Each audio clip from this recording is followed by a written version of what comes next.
त्याचा कॉन्फिडन्स कुठेतरी कमी झाला, घाबरलेत का एकनाथशिंदे? ते मी तुम्हाला पूर्वी पण सांगितलेलं 25 मध्ये ते डाऊन होणार आहे, 27 मध्ये त्यांचा पूर्ण बाजार संपणार आहे.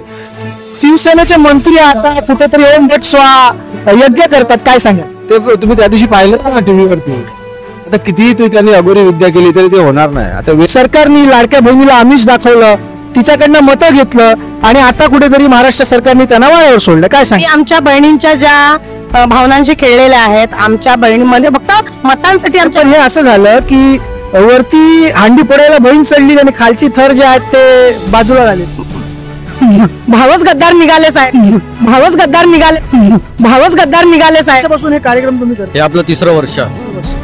ज्या प्रकारचं राजकारण आज महाराष्ट्रात आपल्याला पाहायला मिळतंय त्या राजकारणाबद्दल काय? राजकारणी आहेत ते राजकारण करत असतात, पण आमची निष्ठा, आमचा विश्वास आम्ही त्यांच्या बरोबरच. टॉप 10 महाराष्ट्र न्यूज चॅनल मधून मी दीपक पोटेकर. यावेळेला मी उपस्थित आहे नालासोपारा पश्चिमेला. शिवसेना उद्धव बाळासाहेब ठाकरे गटाच्या वतीने या ठिकाणी दहीहंडीचा सराव प्रतीक पर्व कार्यक्रम 3रं याचं आयोजन केलेलं आपण जर या ठिकाणी पाहिलं तर प्रचंड प्रमाणामध्ये गोविंदा पथक या ठिकाणी सरावासाठी आलेले आहे. हा कार्यक्रम आपल्याला संपूर्ण महाराष्ट्रात पाहायला मिळतो. यावेळेला आपल्यासोबत आयोजक आहेत, जाणून घेऊया या कार्यक्रमाचं आयोजन त्यांनी कशा प्रकारे कशा पद्धतीनं केलंय. सर, नाव सांगा तुमचं? रुपेश चव्हाण. तुम्ही कोण? युवा सेना शहर चिटणीस. या कार्यक्रमाचे आयोजक.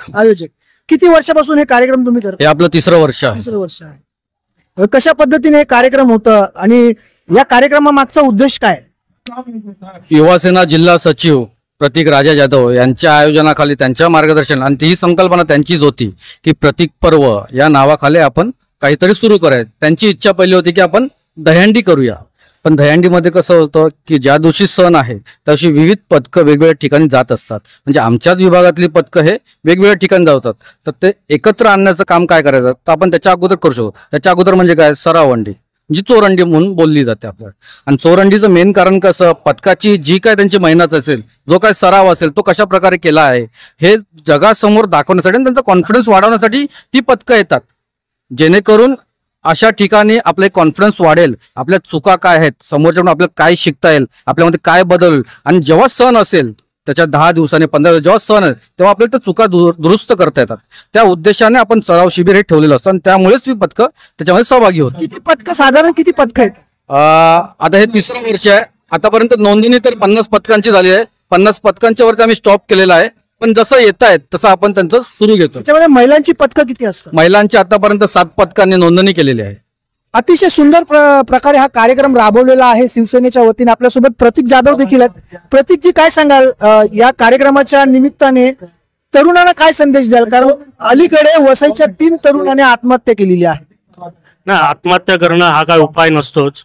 आपल्याला लढून पुढे जायचंच असतं. ज्या काही समस्या आपल्याकडे येतात आपण त्याला सामोरे जाऊन लढून निश्चित आपण पुढे जायचं असतं.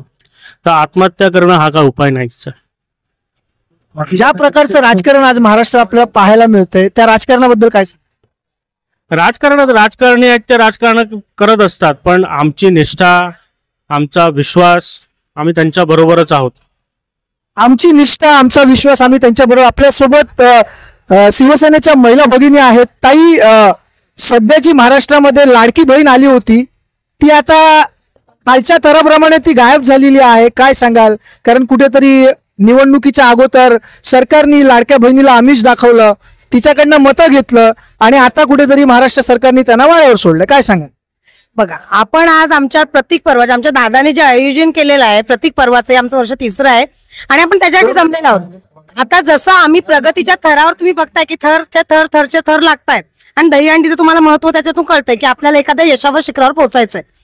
राहिला आपल्या लाडक्या बहिणींचा विषय, तर लाडक्या बहिणींचा विषय हा सरकार मार्फत आणि आमच्या उद्योजनी मार्फत जो एक कानपिळी बसलीये आता बसलेल्या सरकारला की तुम्ही आमच्या बहिणींच्या ज्या भावनांशी खेळलेल्या आहेत, आमच्या बहिणीमध्ये फक्त मतांसाठी आमच्या. हे असं झालं की वरती हांडी पडायला बहीण चढली आणि खालची थर जे आहेत ते बाजूला झाले.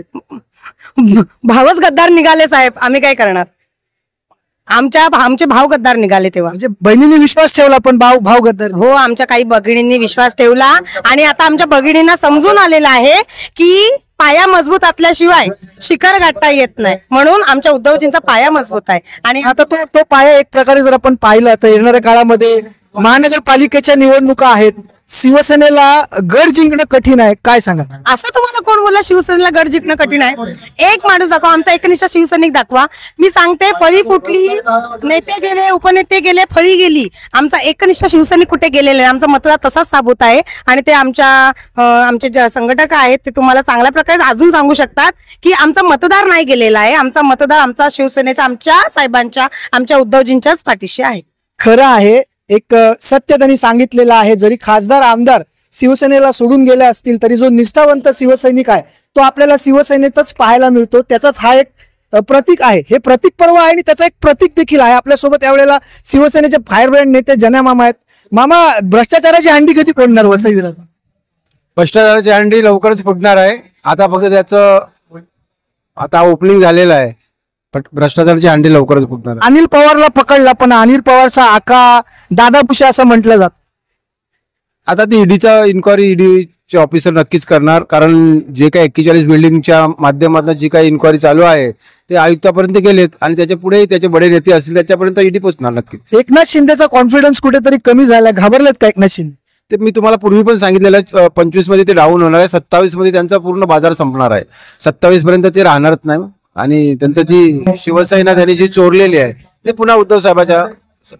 शिवसेनेचे मंत्री आता कुठेतरी ओम भट स्वा यज्ञ करतात, काय सांगा? ते तुम्ही त्या दिवशी पाहिलं ना टीव्हीवरती.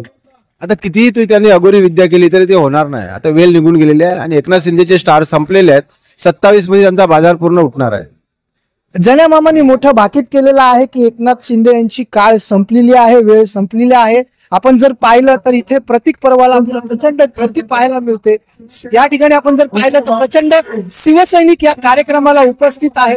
प्रचंड उत्साहाने जे गोविंद पथक आहेत ते आपल्याला या ठिकाणी आलेले दिसतात आहेत, सराव करतात आहेत. आपल्याला या सर्व कार्यक्रमामध्ये एक गोष्ट शिकायला लागेल आणि ती गोष्ट म्हणजे शिवसेनेला जरी आमदार खासदार सोडून गेले असतील परंतु शिवसैनिक हा कायम मात्र उद्धव ठाकरे यांच्या सोबत असतो. Top 10 Maharashtra news, Vasai.